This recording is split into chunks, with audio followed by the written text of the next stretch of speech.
Hello, everyone, and welcome to the Spurs Up Show, best Gamecocks podcast on the internet. Today is Tuesday, September the 21st, 2021. Today's show, former Gamecocks football player Alex McGrath joins me as he does each and every single Tuesday to help me break down the Gamecocks' 40-13 loss over the weekend to the Georgia Bulldogs, as well as look ahead to this weekend's matchup as the Gamecocks take on the Kentucky Wildcats in their SEC home opener. Guys, we got a packed show here on a Tuesday, and it's all brought to you by our friends over at Upstate Movers Group. Guys, Upstate Movers Group, superior moving service. They bring care and attention other companies can't offer because they're just too busy maintaining trucks and profiting off of them instead of focusing on service. Guys, service is what separates Upstate Movers Group from the competition. They're not a trucking company. They're a moving services company, and they're also employee-owned co-op. Their movers are paid twice the industry average, and everyone on the crew is invested in your success. They have dedicated professional crew members, and they also offer black glove service. They offer end-to-end packing services, custom grading and packaging of special items, and cleaning services as well. They're founded by Greenville natives and University of South Carolina alumni, guys, so a Gamecock-owned small business. They also offer 20 years of project management moving experience, and they can offer logistics and solutions that traditional moving companies simply do not have the skills for. Guys, whether in the upstate or across the state of South Carolina, if you have any moving needs in 2021, be sure to check out our friends over at Upstate Movers Group. You can find them on social media at Upstate Movers Group. Of course, if you have any other questions, go to their website, upstatemoversgroup.com. That's upstatemoversgroup.com. Be sure to check them out and tell them Chris from the Spurs Up Show sent you. Let's get it.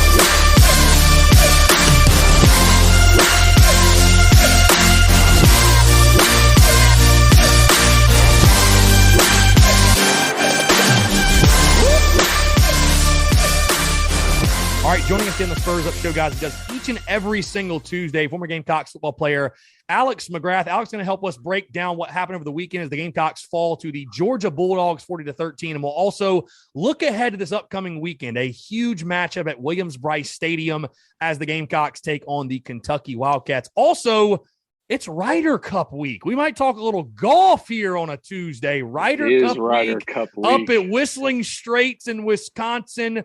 But, as always, again, appreciate Alex McGrath taking the time. And Alex, as we talked last week, did have his member guest over the weekend. I think, Alex, it's safe to say your golf game went a little bit better than South Carolina's game did on Saturday night in Athens. It came back nicely with a vengeance. Did not break 70, but did go better than South Carolina's performance Saturday night. It did, which, should have told us everything we needed to know. Didn't break par. We knew it wasn't going to go our direction. That's my apologies for not letting all of the listeners know that so they could bet accordingly. Yeah, for sure. But, hey, we did cover. Good teams win, great teams cover. So, yeah, 32 seemed like too much. You shot well enough for us to cover, not well enough for us to win. So, hey, at least Gamecock Nation, you had the plus 32 or the plus 31 or whatever you got it at. You can thank Alex McGrath's great golf game for that that happening. Before we get going, man, like I said, I bet you didn't expect me to say that one. It is Ryder Cup week. Are you excited for the Ryder Cup? I am very excited for the Ryder Cup. Yeah. I love the Ryder Cup. I love the atmosphere of the Ryder Cup. I mean, we're going to see, typically every time it's on U.S. soil, and I don't know why this is the case or why this is even a rule with the Ryder Cup, but they let the home team pick the pin positions for wherever they're going to be. So I didn't know that. No. I didn't know that. Oh, yeah. Yeah. No, you're going to see some funnel pins if there are funnel pins to be had out at Whistling Straits. So we'll see how that goes. Dude, there's got to be some bickering with the guys too, where some guys want the pins versus what. So I'm curious because I'll be honest, I haven't been keeping up with it at all. How's the outlook of this one as far as USA's chances to take down the guys? I don't know. I mean, one of our best players isn't really into the Ryder Cup, according to his publicist. Dude, Koepka doesn't care about anything. No. Personally, I'm rooting for a Bryson Brooksy fight. So they're both in it. Oh, that's beautiful. That's beautiful. Great team chemistry. Yeah, no, and Bryson's worried about like prepping for long drive competitions in the off season. So our guys' heads are in the right spots. It's obvious. It doesn't sound like they are, but you know what? I'm not going to count us out. JT's on the team, right? Yep. He'll hold it together. JT will hold it together. JT and Spieth will be out there doing this. I don't know if you knew this. Did you know they knew each other when they were kids? Yeah. No, so yeah. Okay, so you have seen that posted. Yeah, they've played in all kinds of junior tournaments together, and like they've been buddies forever. Yeah. Yeah. So yeah, you know, I think it's going to be pretty even. I think it's helpful that it's on American soil, and they're going to have some favorable locations for our bomber squad. So we'll see how it goes. Precision golf is not our specialty. Yeah, you got Koepka and Brooks and all those guys swinging out of their shoes. So not quite a finesse game that will be played this week. No. Yeah, I'm looking forward to that, though. I really haven't watched any golf probably since the Masters, so I'll be looking forward to watching the boys do the thing at Whistling Straits. Right? I always loved when the Ryder Cup was on foreign soil, though, and it's like they're literally teeing off at 2 a.m. our time, and it's just like you have a reason to. I never forget like being in college and getting back from the bar, and you're like, the Ryder Cup's starting. It's like 3 a.m. Yeah, no. I mean, that's not exactly coffee golf, but it's coffee golf, and I do appreciate it. Right, for sure. Anyways, though, we're talking football, Alex, obviously. What happened over the weekend? Gamecocks falling to the Georgia Bulldogs, not really unexpectedly, 40-13. And I'll start there, Alex. I'll ask you this, and I asked Mike Gillespie on our show yesterday this same exact question, but I'm curious to get your take, and I think I know what your answer is going to be when it comes to expectations. Expectations are very important. And some labeled me last week as being negative and being pessimistic in regards to that game and coming into it. All I was trying to do was keep expectations realistic of what South Carolina has currently on their roster in year one of Shane Beamer versus what Kirby Smart and the Georgia Bulldogs have on their roster. And again, I think you saw that play out on Saturday night. When you look at the game as a whole, again, nobody's going to be happy about a 27-point loss, but I think good things did happen. When you look at that game, though, did South Carolina meet, exceed, or fall below your expectations for the game on Saturday night? I think it's really a little column A and column B. I mean, it's awesome to watch somebody like Josh Vann emerge as a go-to receiver, one that we desperately needed coming into the season where there was a lot of uncertainty there. It's awesome watching Jalen Foster have a huge game with 2 picks and becoming a leader in that secondary. On the other side of that, it is severely disappointing to, have another, be the third game of the season. We're still racking up 8 penalties, and you've got, taunting, unsportsmanlike conduct, a slew of offensive line miscues with holdings and false starts.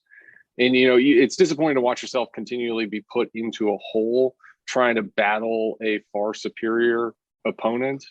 And so, it's good to see it's good to see the progression at the receiver position and on the back end for us, where we know, okay, these guys are emerging. It's tough. It's really tough to watch us pass block against anybody right now. And I don't know what the magic elixir for that is. Yeah, I was going to say, we'll start there. I mean, I know you and I are both sitting here like wondering, because everybody asked me like, what's wrong with the offensive line? I'm like, I don't know. Like it's hard to grasp, because, and that was my biggest takeaway, Alex, from Saturday, was everything else has sort of been exactly as I expected.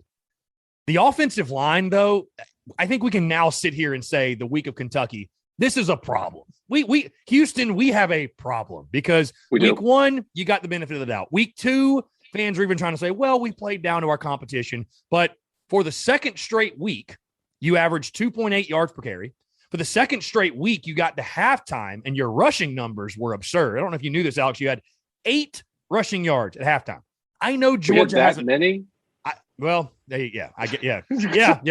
Well, I think the difference was this time we didn't have the sack yardage like we had against East Carolina. Thank God Luke Doty was in there, which we'll get into that in just a second. But 8 rush yards at halftime. Give Georgia all the credit in the world. The defensive front is great, but I mean, there's just truly no excuse to how this offensive line is playing. I mean, I had John Strickland, friend of the show, buddy of mine, texting me during the game, former Gamecocks offensive lineman. I mean, he was furious with the missed assignments. It's just literally as simple stuff.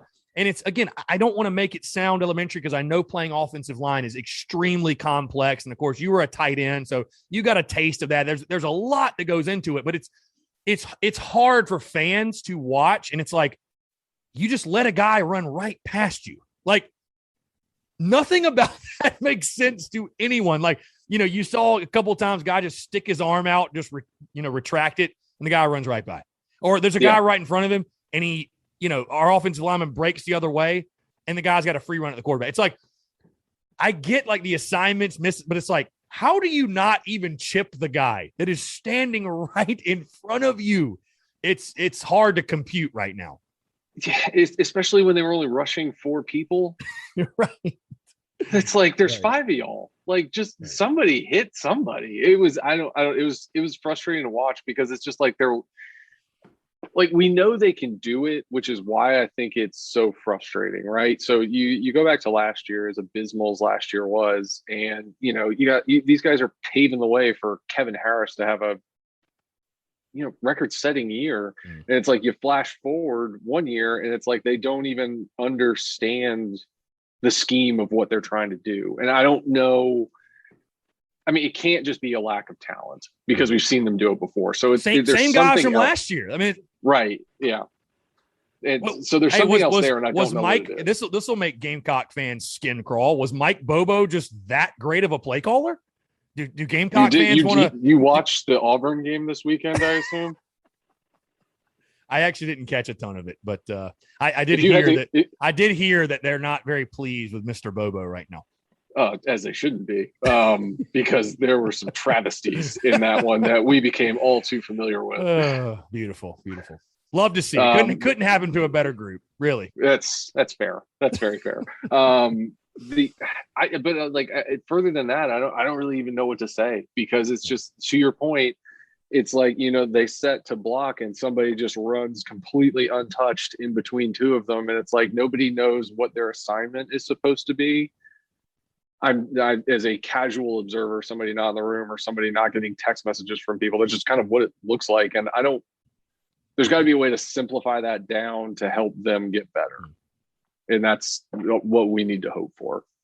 One of my leading thoughts, Alex, and you'll get a kick out of this, when I was watching the game, though, and some of those, you were seeing it on replay and those missed assignments, I was just thinking to myself, the eye in the sky don't lie. There's going to be some guys in film study that are going to wish they were not in that room, because there were some plays where it's just like, ooh, I messed up. I really, really messed up bad. And the guy that was trying to evade that pressure all night, Luke Doty, obviously one of the positives of the game. And I'll say this, did not want it to happen the way it did, with Zeb Nolan getting his hand stepped on and effectively being out. But however it happened, Luke Doty took over. I think the guy that you and I both wanted to see under center all season long, finally out there, healthy enough, making plays.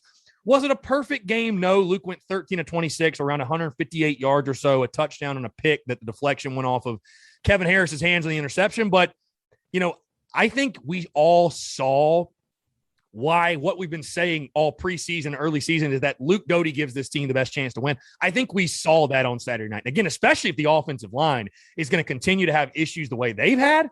I mean, it's a no-brainer. Like, you need a guy with Luke Doty's athleticism, the way he was able, Alex, to step up in the pocket and make throws. And hey, we even saw Luke Doty throw the ball down the field, which if you listen to Gamecock Twitter or the echoes of Gamecock social media, you would have never thought he could throw the ball even past 20 yards, but made some really nice throws to Josh Fan. Obviously, the touchdown pass he had to him. Talk about what you saw from Luke Doty. Again, was it perfect? No. And is he a perfect player? I mean, people have to remember this guy is basically still a true freshman. But was it a perfect performance? No. But I think you saw a lot of the things, again, that you and I spent a lot of time talking about as to why he's this football team's best option under center. For sure. You saw the dimension that he brings to it with the escapability. He's got great arm strength. I mean, he threw a bunch of good deep balls against Georgia. He took a ton of shots standing there in the pocket, keeping his eyes downfield and letting the ball go as quick as he could. And he was really putting it on the money to a lot of those guys. I was scared at one point. I was like, maybe we should take Luke Doty out because our offensive line is going to get him killed. I mean, truly. So talking about making throws under pressure. Yeah. But I mean, he was, and when he saw pressure, he got out of the way, moved as best as he could to get rid of the ball. I mean, I think more than anything, what you saw from Luke was a spark. You saw kind of like the attitude, everything kind of just hinge on that, like, oh, our guy's in here. Now let's go get this. And, unfortunate safety play call aside, we like other than that 5-point swing, it was what 21-6 heading into half or 21. What was it? 21-7. Yeah, we had 6 at half. Yeah, we had 6 at half. But they had because we scored the touchdown in the fourth quarter. They had 21 and then they got to 26-6. Yes, yeah, yes. that's what it was. Okay. You look at that and it's like, okay, this is manageable. And you're and then of course, you get the safety and then they throw a couple passes and kick another field goal. So, I mean, that was not the best look, but I think you just saw that spark where you can, I mean, certainly more than anything else, expand down the field. I mean, we threw a lot more deep balls with Luke in the game. You saw a lot more creativity, I think, from him, just being able to scramble, roll out, put those balls on the money, running full speed. And I think that's that spark and that dimension that he brings to the offense that nobody else can. Now, Alex, I got a couple of texts Saturday night. I definitely want to get your take on this because you just mentioned that play call in the end zone, and Shane Beamer actually took credit for that, saying, I messed up. I gave Georgia 5 points, which credit to Shane Beamer, by the way, for just owning that and just being like, hey, I screwed up, whatever. But it's not very loud, but I've heard some concern from Gamecock fans about Marcus Satterfield and his offensive play calling. And we're only 3 games into this thing. And I tend to say, look at with all due respect, look at the personnel he really has to work with, and especially with the way the offensive line's play. I mean, I'm not ready to start coming after Marcus Satterfield quite yet, but I'll ask you, what do you think about the play calling so far through the first 3 weeks of the season? Let me answer that question after Kentucky, because I don't want to cement his legacy with a graduate assistant playing the first 2 games. And it's hard to gauge anything off the Georgia game, I think, as well, against a team that's just so superior talented than you. Yeah. I mean, they got what that Jonathan Davis kid is 6'6", 340 and runs like a 4.8. Their D linemen run like wide receivers. Yeah, that guy is a gigantic mountain of a man that we had no answer for. So, I mean, let's see what we do against Kentucky before we start asking for heads to roll. Yeah, I mean, that's I had somebody comment say, the fact Greg Adkins has a job on this Monday is insane. I'm like, dude, I mean, we're 3 games into this thing, bro. I understand, but we're 3 games in this thing. But you gotta love the passion from the fan base. Side note, really quickly, because you mentioned Jordan Davis and that defensive line. Did you see the clip from Shane Beamer after the game when he was asked about what were they doing up front to give you guys problems? And he said, well, they have 100 5-star players in the defense. That felt very Spurrier-esque to me, in a way of how Spurrier was just so blunt and honest. What did you think about Coach Beamer's reaction to that question? I loved it because there was no oh, well, they just got us here schematically. He was like, no, they have a lot of good players. They're just better than we are right now. We're going to get there. But they didn't do anything special. They're just really good. Yeah, I respected it. I respected his take 110%. I mean, he just called it for what it is. And that's a lot better than hearing, well, we're going to go back and watch the tape and reevaluate. It's no need, my friend. No need. There's no evaluation that needs to be performed. You can go watch that tape 100 times, and it's going to show you the same thing, my guy.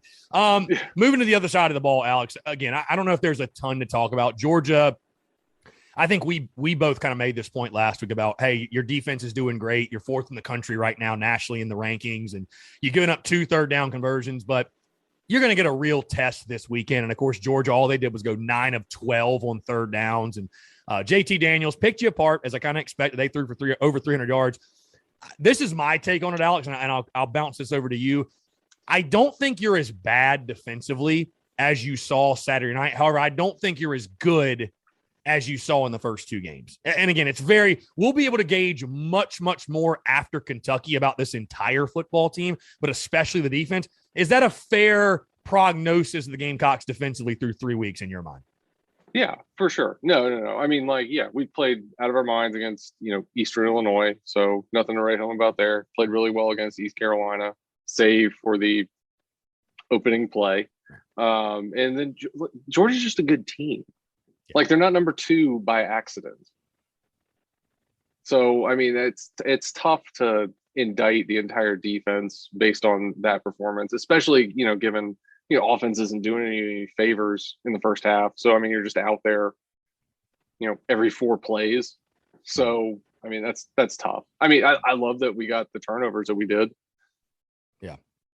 So it's nice to see that continue to happen. Yeah. Alex, you bring up something interesting. I want to ask you this because you mentioned Georgia's just a good team. And I agree with you. I picked them to win the national championship for the season. I think that's why, for me, it wasn't very hard to grasp that because I'm like, well, I picked them to go all the way. So I obviously picked them to beat South Carolina. Why do you think it's hard for fans to grasp that concept, though? Because I think a lot of it comes down to that. It's like fans can't grasp that. And again, this is not meant as a slight or a knock on anybody, but like not all football players are built equally. I mean, stars isn't everything, right? As Brad Lawing was very quick to point out to me a few weeks ago, stars doesn't mean everything, right? A lot of the system is silly and rigged and it's political and all that, but they don't mean everything, but they kind of do on the flip side. Like you got to have the Jimmies and Joes. If you don't want to call it stars, you got to have NFL caliber football players to beat a team like Georgia at their house at night. And the reason South Carolina was able to do that in 2011 was they had guys like Swearinger and Clowney and Gilmore and Lattimore and Alshon. It's like guys who are still doing it. That's the difference. It's interesting for me that, again, I'm not trying to be the Debbie Downer guy here, and it's totally fine. South Carolina will get there. Shane Beamer will build that. He will get there. But I think it's hard for fans to just grasp that, hey, I love our guys. We're going to roll with our guys each and every single week. But just because there are guys doesn't mean they're the best football players on the field on that given night, if that makes sense. Well, yeah, 100%. I would tell you this, too, on like the 5-star rivals, 24/7 ESPN analysis. Like, those rankings don't measure like how good of a football player you are. Those rankings measure how athletic you are. Right. How fast are you? How big are you? Because they're literally basing it up. They're literally basing it off 40 times and measurables. And I mean, it's not, correct. How productive a player you are.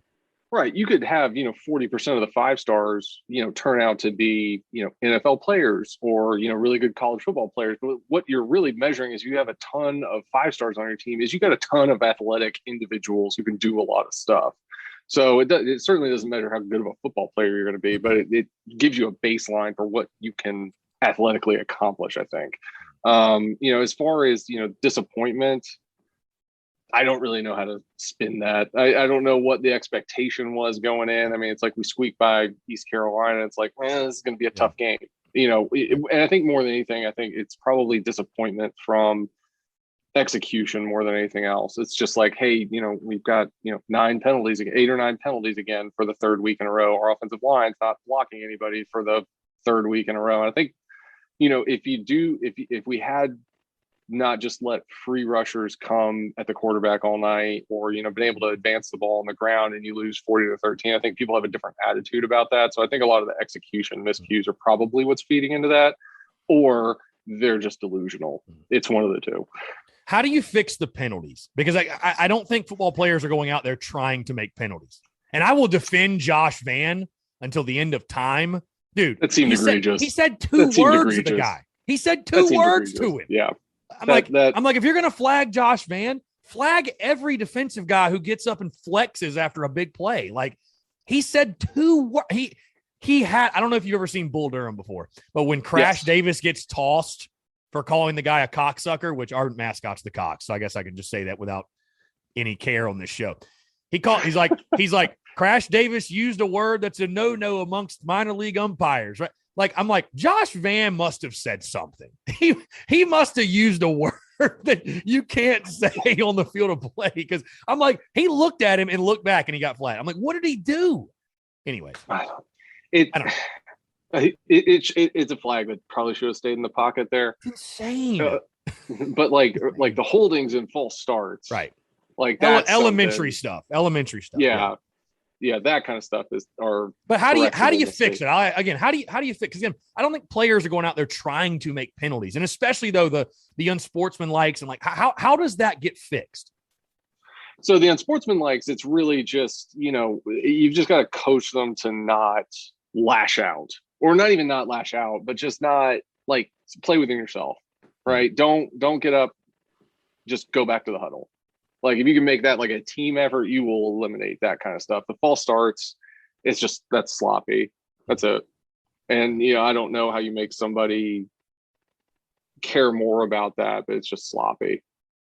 And that's what I try to tell the fans, man. It's like I can guarantee you Shane Beamer and his staff are not coaching our guys to make penalties. Quite the opposite. So I'm sure. At the end of the day, it comes down to these guys on the field doing it. I mean, again, if they are, it's a bold strategy.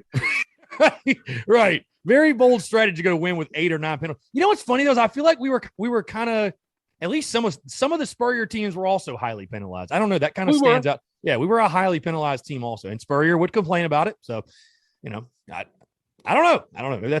I have no idea. I genuinely yeah. The other side of that too is we're taking all our snaps out of the gun. Yeah. So I don't know. Like you could very easily fix that. I just don't know.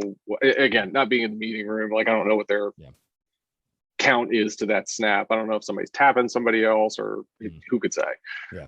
Now, last thing out before we get off the Georgia game, because the thing that stood out, and I think for most fans, the greatest positive was seeing this football team fight until the very end and compete. And that's something we kind of lost over the last couple of years. There's been a lot of South Carolina teams with the previous regime and the previous coach, which I'm sure you gladly saw on ESPN Saturday night. Did it make your blood boil too? Or it made my skin crawl a little bit. I couldn't believe how far in the game they waited. I was just waiting the whole time, like that it's going to happen. It's going to happen. I was kind of surprised how little of a storyline that was, but I guess Georgia's so good that they don't, there's 100 other storylines around Georgia football outside of what he did at Carolina. Either way, though. I know. Yeah. He had the glasses down at the bottom of his nose, and I'm like, you'd think with all the money that we're paying him, he would get LASIK. Just go get LASIK, bro. But yeah, so we've seen Carolina teams though fold, just roll over, and we saw it last year. We've seen it in the previous years. This team continued to fight though, continued to scratch, continued to claw. Had the late touchdown in the fourth quarter, and that's what really stood out to me is in the fourth quarter, our guys were still battling, still fighting their asses off, and I know that's something all Gamecock fans appreciated. What also stood out to me, not just that, but Josh Vann, and I've talked about this a lot this week, but I feel like it really needs to be noted. Yes, the game he had on the field was great. But I'm not sure if you heard this quote from him, Alex. Post-game, he was asked about Shane Beamer and the impact, he's had, I guess, early in the season or just in general since he got the job and how that has contributed to his success on the field early this season. Because, of course, he's established himself as our number one guy. Josh Vann, though, said, and I'm paraphrasing, but he said that he refound his love for the game of football when Shane Beamer and his staff got there. Now, to me, that says two things. Number one, that shows you how bad things were before. And then number two, what it screams to me and why, again, I feel really good and really confident about the direction of the program, what's going on in that building. When you have a player say something like that, I think that should make fans feel very, very good about what's happening at South Carolina. Again, this first year, it's going to be a mixed bag. We're kind of figuring out things as we go along. You have a first-year head coach. You're getting the most you can out of this roster. But hearing that type of comment from Josh Vann, again, refinding his love for the game of football. When you hear that, what does that say to you? That tells me everything I need to know about the previous regime and what Coach Beamer's doing now. Like, he's brought that, infectious attitude, like, let's go be great back into that locker room. And, to your point, like, they didn't quit. They could have shut it down, just run out the clock in that second half, especially you're down 40-6. It's like, all right, well, let's just get out of here. And we didn't do that.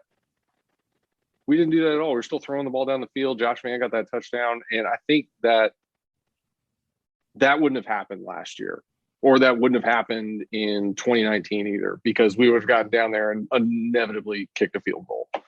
So, to score that touchdown there at the end, that's just big. It's just because they didn't quit. And I think that is totally an attitude that's coming from the top, and that's just going to get better as the season goes on. And I know many fans were happy that, even later in that game, we went for it on 4th and goal and didn't get it. And many fans were saying, yeah, the previous coach would have just kicked the field goal just to make it 40-16, just to do it, no doubt. And that's the funny part. There's no doubt. That's no doubt that would have happened. No doubt. 100%. No doubt. Because Parker White needs practice. Yeah. We'd have been the laughing stock. Like, we're kicking a field goal down 40-13. Yeah. Thank God. I mean, we ran a play action pass on our own 1 yard line. Yeah. I mean, there's a lot of things. You guys want aggressive play calling and an aggressive coach? You got one. Yep. Before we get you out of here, Alex, obviously looking ahead to this upcoming weekend, we talked during ECU week. I came in this season saying ECU was the most important and most pivotal game of the 2021 season. And, I think sitting here 2-1 now, hey, 2-1 feels a lot better than 1-2. That's all I know. Mm-hmm. But this one was labeled against Kentucky by many as their most important game. And certainly I acknowledge that, hey, it's fair to label it that way. And it was right behind East Carolina as the most important game, because getting back to beating the Cats has got to be, on a yearly basis, has got to be a top priority for Shane Beamer. If you're going to get back to legitimacy and being a legit program and getting closer at least to the level that Steve Spurrier had you on, competing year in and year out in the SEC East and the SEC as a whole, you've got to beat Kentucky on an annual basis. Bottom line, you look at this game, Kentucky's a very, very good football team. And I think this game, Alex, is going to serve much more as a measuring stick for South Carolina. I want to warn fans right now, though, and I'll be doing this throughout the week. The season's not over if you lose to Kentucky. I actually picked Kentucky as a loss in the preseason and still picked the Gamecocks to get the 6th win. However, Alex, you cannot deny this is a huge game and a huge opportunity for Shane Beamer and his team this Saturday. 100%. I mean, it's your SEC home opener. And you've got I think you've got an opponent that you're on infinitely more equal footing with, that you can go out there and, lines at 5. So that's basically can go either way. So, you go out there and you play to the best of your ability and see what happens. I mean, because at the end of the day, I don't think Kentucky's 6-6, 7-5 team, maybe 8-4 if you can win a couple. So they're more or less on equal footing with us, and so I think being able to play up to this opponent, and if you're able to get a win out of it, that is huge for the rest of the way. I'll let you share perspective, Alex. What would you say to fans? Because one of my biggest fears, I think, for this weekend, and again, I'm not trying to look at the glass half empty. I'm just trying to provide some perspective, because South Carolina could lose this football game Saturday. They could. They're an underdog. They could. They certainly could. Again, I picked you to lose in the preseason.